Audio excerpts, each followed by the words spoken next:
বৈশ্বিক মহামারী কোভিড-19 পর বিশ্বজুড়ে আবারও জরুরি অবস্থা জারি করেছে বিশ্ব স্বাস্থ্য সংস্থা।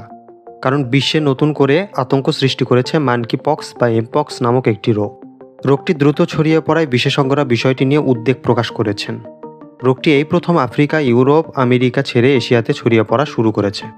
চন্দ্রবিন্দুর এই পর্বে জানব বিশ্বে দ্রুত ছড়িয়ে পড়া ভাইরাসজনিত রোগ মানকিপক্স বা এমপক্স সম্পর্কে।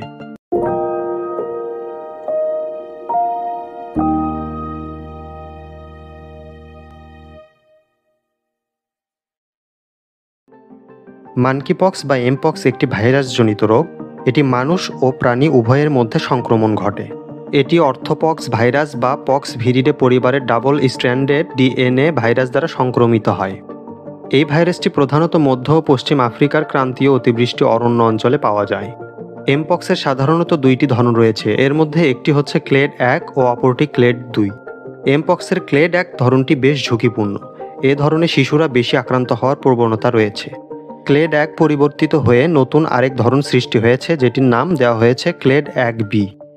বিশেষজ্ঞদের মতে এ ধরন সম্পর্কে আরও অনেক গবেষণার প্রয়োজন রয়েছে। তাদের ধারণা সাধারণত এটি আরও দ্রুত সংক্রমিত হতে পারে।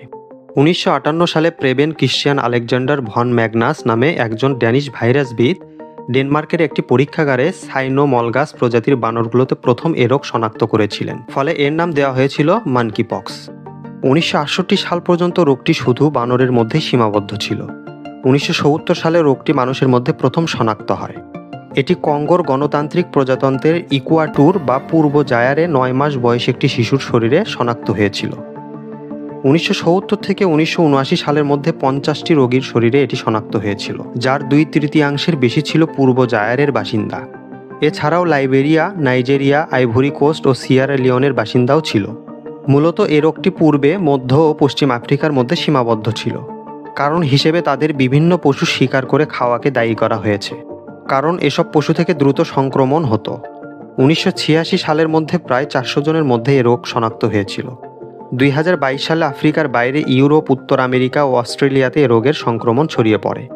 2024 সালে দক্ষিণ এশিয়ার দেশ পাকিস্তানে এ রোগ শনাক্ত হয়। ফলে পুরো বিশ্বতে ছড়িয়ে পড়ার আশঙ্কা করছেন বিশেষজ্ঞরা। বিষয়টি এত উদ্বেগের যে বিশ্ব স্বাস্থ্য সংস্থা বিশ্বে জরুরি অবস্থা জারি করেছে। এর পূর্বে আফ্রিকা মহাদেশে জরুরি অবস্থা জারি করেছিল Africa Centres for Disease Control and Prevention বা সিডিসি। বিশ্ব স্বাস্থ্য সংস্থার পরিসংখ্যান মতে চলতি বছরে আফ্রিকাতে এখন পর্যন্ত 14,000-এর বেশি এ রোগে আক্রান্ত হয়েছে এবং এ রোগে মৃত্যু হয়েছে 524 জনের, যা শতকরা হিসেবে প্রায় 3.7%। 2023 সালের তুলনায় সংক্রমণের হার প্রায় 160% ও মৃত্যুর হার প্রায় 19% বেশি। এমপক্স মূলত সংক্রমিত ব্যক্তির সাথে ঘনিষ্ঠ সম্পর্ক, আক্রান্ত ব্যক্তির শ্বাস-প্রশ্বাস ও ব্যবহৃত বিছানা, পোশাক ইত্যাদির মাধ্যমে ছড়িয়ে পড়ে। এছাড়াও সংক্রমিত পশুর মাধ্যমেও এ রোগ ছড়ায়।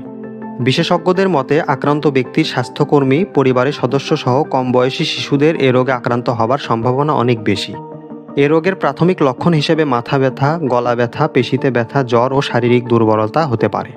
প্রাথমিক লক্ষণ এর 1 থেকে 5 দিনের মধ্যে জলবসন্ত, হাম এবং গুটি বসন্তের মতো ফুসকুড়ি হতে পারে।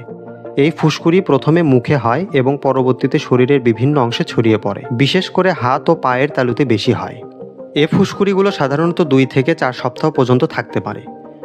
বিশেষজ্ঞদের মতে এমপক্সে আক্রান্ত ব্যক্তি 14 থেকে 28 দিনের মধ্যে নির্দিষ্ট স্বাস্থ্যবিধি মেনে চললে এমনিতেই সেরে ওঠে। তবে মহামারী আকারে ছড়িয়ে পড়লে বিষয়টি সামাল দেওয়া কঠিন হবে বলে তারা মনে করেন।